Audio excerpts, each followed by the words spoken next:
फिर मीरा भाईंदर महानगर पालिका अपने कारनामों से सुर्खियों में है। जी हाँ, हम बात कर रहे हैं मीरा भाईंदर शहर के मनपा की। बता दें कि मनपा की लापरवाही के चलते एक मासूम की जान चली गई है। यह जो आप गटर देख रहे हैं, इसी में गिरकर एक मासूम बच्चे की मौत हो गई है।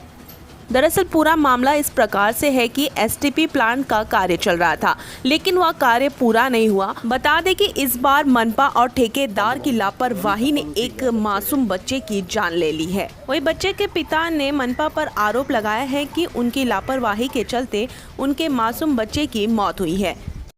हादसा सब लापरवाही बीएमसी का। क्या हुआ था? मेरा बच्चा खेलने गया था। अगर वो आज ऐसा नहीं होता, बीएमसी ऐसा नहीं की होती तो आज ये हादसा होता ही नहीं। बच्चा मेरे को मालूम नहीं, मैं काम पे था। मैं जब फोन आया मेरे घर से तो मालूम पड़ा। क्या बोला गया कि बच्चा गुम हो गया। पहले बच्चा गुम हो गया तो बच्चा ढूंढने निकले तो 2-3 घंटे निकल गए। मेरे तब फोन आया तो मैं दादा से निकला, तो दादा से निकले तब तक फिर फोन आया कि बच्चा नाले में गिर। तो इसमें किसकी लापरवाही देखते हैं? आप बीएमसी का लापरवाही है। आज अगर ये बीएमसी नहीं ऐसा करते आज मेरा बच्चा ऐसा नहीं मरता। मेरा एक ही बच्चा है। वही मनपा की लापरवाही को लेकर अनीता पाटिल आगे आई और मनपा की लापरवाही पर जल्द से जल्द कार्रवाई करने की मांग की है। प्रकरण असं आहे की नगरपालिकेने इथे गार्डन तर बांधलेलं आहे।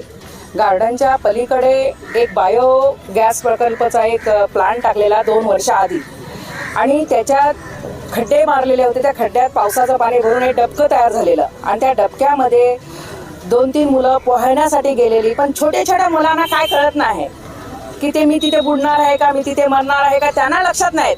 पण ज्यांनी हे केलेलं आहे नगरपालिकेची जबाबदारी 100% आहे। एक तर त्यांनी वॉचमॅन ठेवायला पाहिजे होते।